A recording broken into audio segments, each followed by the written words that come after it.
Hello বন্ধুরা, constable নিয়োগ পরীক্ষায় প্রক্সি দিতে এসে যুবক কারাগারে। বন্ধুরা, কুড়িগ্রামে পুলিশের কনস্টেবল নিয়োগের লিখিত পরীক্ষায় প্রক্সি দিতে এসে গ্রেপ্তার হয়ে কারাগারে গেলেন ইয়াকুব আলী সাদ্দাম নামের এক যুবক।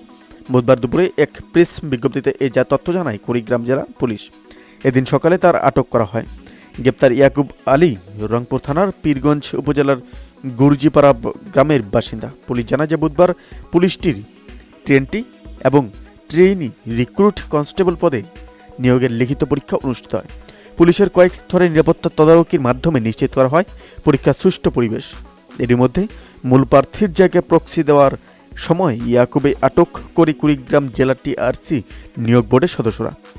কুড়িগ্রাম জেলা অতিরিক্ত পুলিশ সুপার মোহাম্মদ রুহুল আমিন বলেন যে টিআরসি পদের নিয়োগ সম্পূর্ণ মেধা ও যোগ্যতার ভিত্তিতে হয়। নিয়োগ প্রক্রিয়ায় অনিয়ম করার কোনো সুযোগ নেই। লিখিত প্রক্রিয়ায় এবং লিখিত পরীক্ষায় একজন ভুয়ো পরীক্ষার্থীকে গ্রেপ্তার করেছে।